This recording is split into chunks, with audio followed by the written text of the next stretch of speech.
Este es un nuevo episodio de Coaching al Día. Bueno, bienvenidos nuevamente a esta nueva edición donde, como siempre, vamos a estar trayéndote recursos para que cada día mejores en tu práctica ética seria del coaching. Hoy, Alexis, te propongo que respondamos algunas inquietudes que suelen hacernos, preguntas que suelen hacernos en torno al coaching y la programación neurolingüística. ¿Te parece? Wow, buenísimo, buenísimo. Muy buen tema. Excelente, vamos a eso.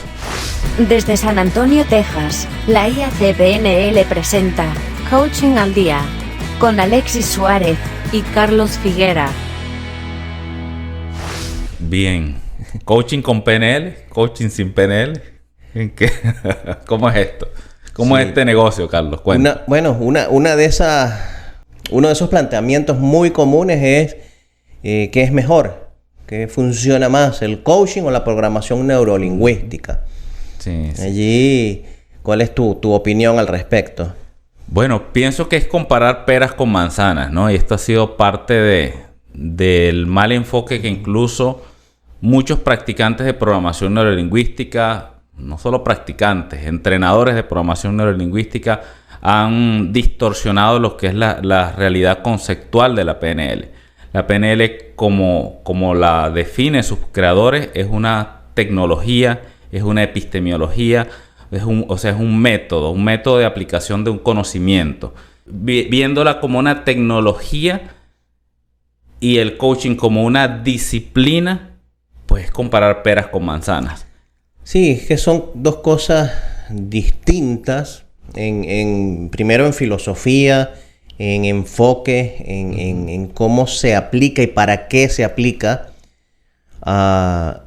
Entonces, yo creo que eso no hay una que sea mejor que la otra. La pregunta per se no tiene sentido. O sea, decir que es mejor una que la otra, no. Es como...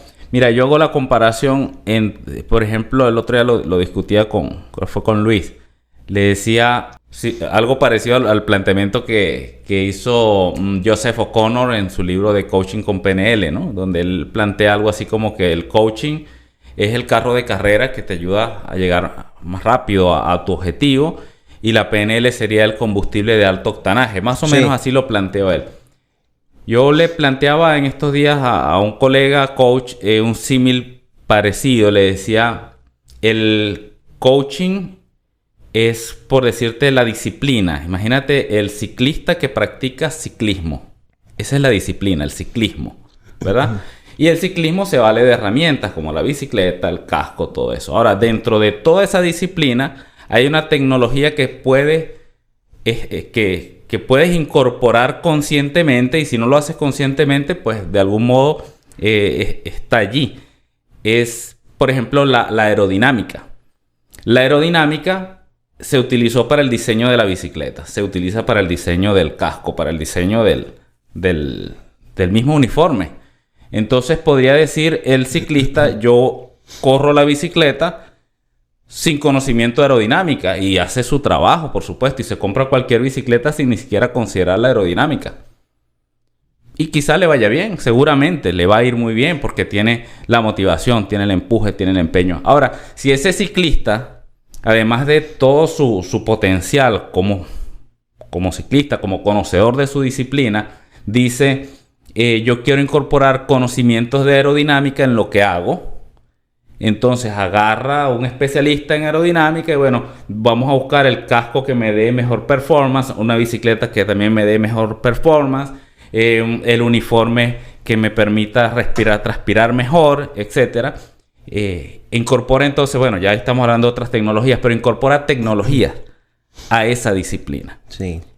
Ese es el mismo símil que yo hago del coaching y la PNL. El coaching sería entonces el ciclismo, que es la disciplina que te ayuda, con la que pues en este caso ayudas a una persona a llegar de un lugar a otro, y tú decides si incorporas o no incorporas la tecnología, porque el conjunto de conocimientos de esa tecnología están presentes en el coaching. El conjunto de conocimientos, que es las estructuras lingüísticas, que son el metamodelo del lenguaje, que son los sistemas representacionales. Todo lo que es el estudio del conocimiento que establece la PNL ya está implícito allí.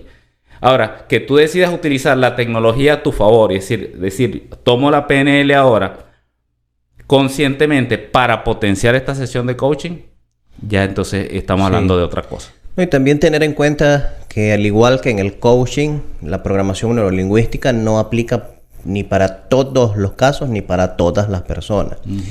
Recuerdo una ocasión, en este caso iba a ser una sesión de coaching a una persona que se estaba formando. Y esta persona en su sesión, en su primera sesión, me dice: mira, es que yo no puedo imaginarme cosas. Entonces a mí me gustaría trabajar eso. Y bueno, yo comienzo a indagar un poco, pero ¿cómo que no imaginas? O sea, no, yo no puedo. Tú recuerdas lo que hiciste ayer, y sí, yo recuerdo todo, yo hice esto, aquello, pero yo veo que otras personas hacen ejercicios de programación neurolingüística y se imaginan cosas y tal, etcétera, y yo no puedo hacer eso. Bueno, allí yo asumí, mira, te digo acá con total franqueza que me dejas fuera de base totalmente. Es la primera vez que yo escucho algo así. Te sugiero que trabajemos otro tema hoy. Yo voy a documentarme un poco sobre el tema, saber, indagar si yo puedo ayudarte con coaching o con programación neurolingüística y te lo hago saber. Eso efectivamente cambiamos el tema. Me enteré yo después de eso que hay algo que se llama afantasía. Hay personas que no pueden ir, pues yo no quise meterme en ese tipo de cosas. Va para otro lado. Pero entonces, alguien que le dificulte el ejercicio creativo de visualizar, etcétera, pues es muy complicado que pueda aprovechar bien la programación neurolingüística. Se le hace cuesta arriba. Entonces, yo comparto acá el criterio que son peras con manzanas. Yo abogo más por el integrar ambas prácticas. Sí, exactamente. Bueno, Carlos, y eso da pie justamente a retomar el símil, ¿no? De que, por ejemplo, la PNL como tecnología para el coaching efectivamente es algo que potencia la sesión. Así como veíamos el símil del ciclismo y la aerodinámica, pues la aerodinámica también la puedes utilizar en otras cosas. Sí. Entonces tú la tecnología que es aerodinámica la puedes utilizar para carros de carrera, la puedes utilizar para aviones, la puedes utilizar hasta para, no sé, para pelotas de deporte, para uniformes de natación, etcétera, por muchas otras cosas. En ese mismo sentido, la PNL como tecnología la puedes utilizar en muchos otros procesos, no solo el coaching. Por eso tú ves cada día terapeutas yendo a formarse con profesionales de la programación neurolingüística y luego siendo formadores incluso.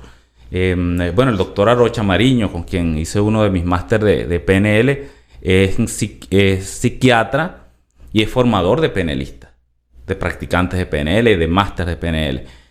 Tú vas a las sesiones de Richard Bandler y de Robert Dilts y consigues muchos psicólogos, psicoterapeutas aprendiendo la PNL, muchos con el sentido de entenderla como tecnología y cómo incorporarla en su práctica terapéutica, y otros buscando los recetarios, ¿no? Lo que es la receta, porque creo que esa ha sido la falla en la concepción de la PNL, que como para demostrar la tecnología nuevamente, por ejemplo, para demostrar la aerodinámica se construye un modelo de un avión. Entonces las personas piensan que la aerodinámica es el avión. No.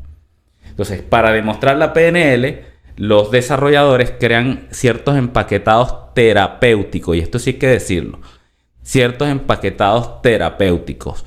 ¿Por qué? Porque la PNL viene del estudio de intervenciones terapéuticas de los más grandes de su época. Sí.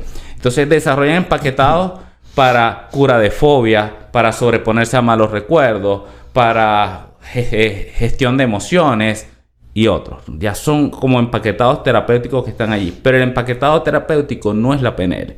Eso es la forma en que te presentan cómo la PNL ayuda o potencia ese proceso terapéutico. ¿Quién va a utilizarlo? Bueno, lo puedes utilizar tú para ti mismo. Si eres terapeuta, lo puedes utilizar en terapia. Pero si tú no eres terapeuta y te pones a aplicar este conjunto de empaquetados, estarías cayendo entonces lo que hablamos en otro episodio de intrusismo. Sí. Y entonces ahí hay una línea muy fina entre decir, ok, yo aprendí prácticas terapéuticas del coaching y las voy a aplicar, y ahí es donde te conviertes en pseudoterapeuta, y es cuando la programación neurolingüística empieza a recibir la crítica de muchos pensadores críticos y la llaman pseudoterapia, porque la conciben como la terapia como tal. Como el empaquetado. El empaquetado, cuando no es así. Entonces mucha gente, por ejemplo, el mismo Bandler lo dice en sus seminarios. Les enseño cura de fobia, esto es, pero la intención no es que aprendan lo que es la cura de fobia como la cura rápida de fobia, como una terapia de intervención rápida para lograr ese objetivo, ¿no? Curar la fobia. Sino que comprendan cómo la programación neurolingüística puede hacer esos cambios en tu mente que hasta una fobia te la puedes quitar de manera rápida. Entonces, esa es la intención más allá de estos empaquetados y de estos procedimientos terapéuticos. Entonces, asimismo, sí, en el caso del coaching es poderosa, es una forma de tú aprovechar ese recurso, igual que en el caso de las ventas. En neuroventas hay mucho de programación neurolingüística, tomada seguramente de manera intencional, y algunos neurovendedores lo declaran, o especialistas en neuroventa, por llamarlos de algún modo, lo declaran, y otros no lo declaran. Y efectivamente, utilizarla en el coaching potencia, porque te ayuda a hacer intervenciones más conscientes de lo que es, por ejemplo, de lo que son las creencias, cómo están estructuradas las creencias en ese cliente, cómo están estructurados los valores, cómo es la estructura de pensamiento de ese cliente que tienes al frente, y cómo lo puedes ayudar mejor a que comprenda su situación actual y luego a que se proyecte a donde quiere llegar, a ese objetivo o a esa meta. Sí, así lo veo. Sí. Comparto totalmente el criterio. Ahora, cuando hablamos de esa integración, más de hablar de coaching versus PNL, y hablamos de esa integración, surge la otra pregunta común. ¿Es más efectivo un coach que utiliza PNL o uno que no utiliza PNL? Bueno, es lo mismo, ¿no? La efectividad creo que depende del caso del ciclista. Se compró una muy buena bicicleta, se compró un muy buen casco sin saber pues la tecnología con la que la desarrollaron. Simplemente la compró y hace su carrera y le va muy bien.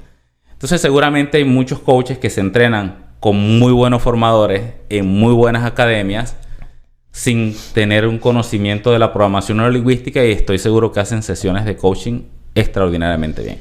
Sí, está más asociado, lo veo, a qué factor utilizamos para medir la efectividad de la sesión. Exactamente. Porque si la efectividad la medimos por el tiempo que dure la sesión, muy probablemente alguien que tenga los recursos, que cuente con los recursos de la programación neurolingüística, puede hacerlo más rápido. Pero si la medida de la efectividad está en el resultado, pues efectivamente alguien que sin saber programación neurolingüística puede ayudar. Entonces es otro tema que no tiene... No es ni mejor ni peor. No es exacto. No es blanco o negro. Blanco o negro, exactamente. Entonces, claro, si igual el ciclista quiere incorporar, dice, mira, no, quiero mejorar mi desempeño utilizando esta tecnología. Bueno, el coach también puede decir, quiero mejorar mi desempeño incorporando quizá no solo el coaching, quizá otras aplicaciones, aprender más de semántica, de semiótica, tecnologías lingüísticas que de seguro van a ayudar más del lenguaje corporal, no verbal. Profundizar en ese conocimiento seguramente lo va a llevar a ser un mejor coach. Es tomar más insumos, más recursos para sus prácticas. Así lo veo. Sí, y entonces pues tampoco hay respuesta favorable o desfavorable. El otro aspecto que considero hemos de tener siempre presente es que nuestra función es ayudar a la persona que se sienta allí a conversar con nosotros.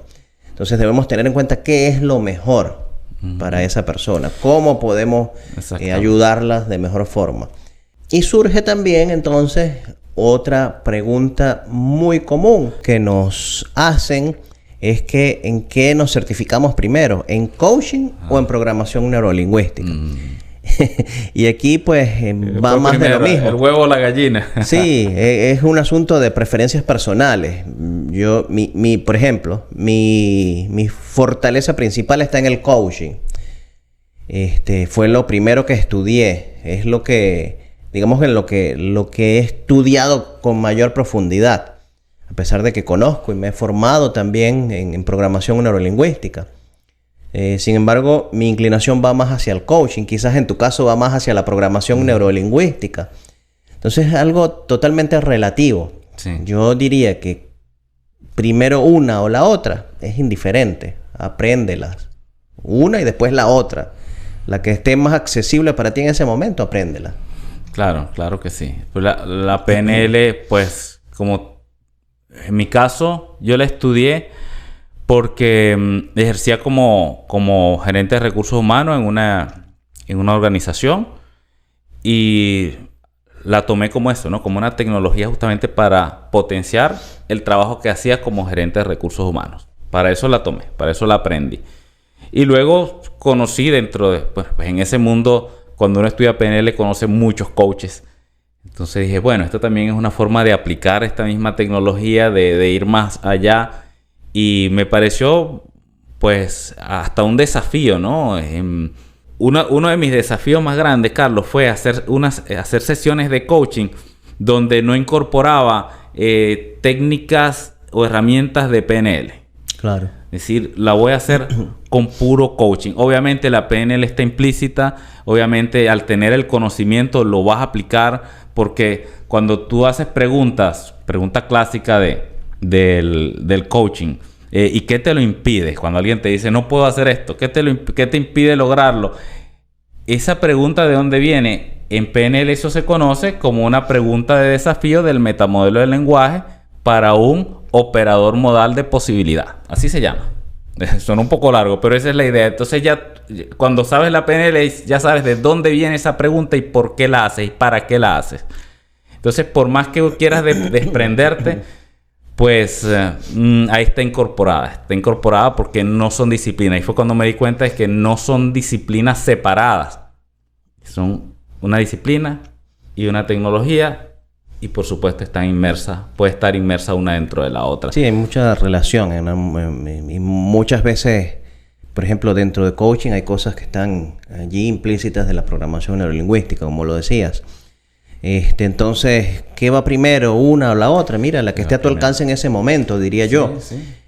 La que te sea más útil incluso es, por ejemplo, si ya estás ejerciendo una profesión donde trabajes con personas, pues comenzar por la PNL, yo diría que es una muy buena opción porque vas a potenciar esa relación personal. Sea vendedor, sea pues, coach, obviamente. Bueno, ya estamos hablando entre coach y PNL. Seas vendedor, seas orador, líder de grupo de cualquier cosa, entrenador deportivo, puede ayudarte muchísimo. Ahora, si además de eso quieres herramientas que te permitan llevar tu desempeño, tu profesión a un nivel distinto, intervenir a otros grupos de personas, pues definitivamente ahí sería el coaching. Tomar el coaching como un escalón o como un complemento a tu profesionalización, ¿no? A lo que hace a tu desempeño profesional. Sí. Así lo veo. Sí, es relativo. Yo hubiese respondido lo mismo, pero hablando del coaching. Yo diría, no, si tú estás en un grupo de personas, entonces no estudia coaching. Porque te da habilidades de influencia, de liderazgo, tal, etcétera. Entonces, ves que va mucho a las preferencias de cada uno. Sí, tienes razón, así es. Entonces, bueno, el que te llame más la atención, indaga un poco qué es coaching, para qué sirve, qué es la programación neurolingüística, para qué sirve. Y láncese por ese tobogán que más le llame la atención, el que le parezca más interesante. Lo que sí es seguro es que cuando termine de estudiar uno va a querer el otro, sí. Es lo que usualmente pasa. Y la sugerencia que dabas hace un instante, que creo que la recalcamos en cada episodio que grabamos, es que pues estudiemos más cosas, que no nos quedemos con una sola cosa, que sigamos profundizando tanto en nuestra disciplina nativa como en todas las conexas que podamos agregar al repertorio. Así es. De todas las áreas, de cualquier cosa que nosotros aprendamos, podemos tomar un recurso que puede ser de utilidad. Bueno, en tu caso, Carlos, que has dedicado tanto tiempo de estudio al estoicismo, ¿tú crees que el estoicismo te aporte en una sesión de coaching siendo tu coach? Totalmente, aporta totalmente recursos valiosísimos. De hecho, pues muchas de las cosas que hago las estoy reestructurando, dándole un fundamento, un basamento desde los valores que promueve, los valores y los recursos que promueve el estoicismo. Ahora, atentos, esto aplica con estoicismo y con cualquier otra cosa. Hablando del estoicismo, es una cosa que tiene más de 2000 años. Entonces, el estoicismo, como era visto hace más de 2000 años, no aplica tal cual al mundo moderno. Entonces, hay que medir y actualizar y adaptar ciertas cosas. Pero en esencia, algunas cosas aplican. Y yo creo que esto va para... Porque creo que hay en algunas religiones, o en la mayoría de las religiones, hay cierta crisis, ¿no? De que la gente se está alejando de la... Oye, ¿por qué no se han actualizado a los tiempos modernos? Nosotros como seres humanos debemos ir actualizando también nuestra forma de pensar en muchos aspectos. Debemos ir actualizándonos. Pero si no, nos quedamos obsoletos y listo. Aquello que se queda en la obsolescencia muere. Entonces es tomar las cosas que son valiosas y cómo podemos amoldarlas a lo que está sucediendo actualmente. Entonces vale para todo. Bueno, ahí vemos entonces cómo incluso estudiar filosofías, ciencias del saber, cómo pueden ser incorporadas como recursos valiosos a la práctica del coaching, en este caso, que es lo que estamos hablando, ¿no? Hay algo que pues, lo hemos conversado aparte, fuera de cámara, con otros colegas y tal. El tema de que, oye, como la filosofía es quizás la madre de todo lo demás que surge. Entonces, es un recurso valiosísimo ir a la raíz de todas las cosas. Entonces, sí, leamos también filosofía, aprendamos, hagamos un posgrado en filosofía, una especialización. Eso ayuda muchísimo a entender, a ir no al empaquetado, sino a lo que está detrás de eso realmente. A la esencia. Así es. Bueno, y al final del día, coaching es coaching, así que hagamos coaching. Sí, y pues la ventaja es que a mí me gusta la metáfora esta que hablabas de que el coaching es el carro de Fórmula 1 y la PNL el combustible de más alto tonelaje. Esa metáfora me parece maravillosa, porque justamente el coaching es una estructura. Nos da una serie de pasos secuenciales a seguir. Oye, y de todo eso podemos envenenarlo con una cantidad de recursos. Envenenarlo en el buen sentido. En el buen sentido, sí. Claro. De que le da mayor potencia. Claro. En el sentido automovilístico. Meterle... Le da potencia. Más octanaje, meterle nitro. El famoso nitro, etcétera. Pues vale reforzar no quedarnos solamente con el coaching, sino adquirir competencias adicionales, inclusive de tu profesión. Yo soy ingeniero, tú también. He estudiado también otras cosas. Y de la ingeniería, de la gerencia de proyectos, de mis experiencias laborales, agarro recursos para mis sesiones de coaching. Y eso es seguir mejorando, estudiando y aprendiendo. Bueno, ese es el mensaje. Esperamos pues que ese sea el mensaje también que se lleven quienes nos están escuchando por allí. Sí. Te recordamos que estás invitado a formar parte de esta y todas las conversaciones que se generan en los episodios, uniéndote al canal de Telegram, donde además puedes acceder a los recursos que vamos dejando allí, herramientas, PDFs, audios, videos, etc. Lo que tienes que hacer es seguir el link que te dejamos acá en la descripción para que seas parte de la discusión. ¿Nos despedimos? Así es, nos despedimos. Hasta la próxima.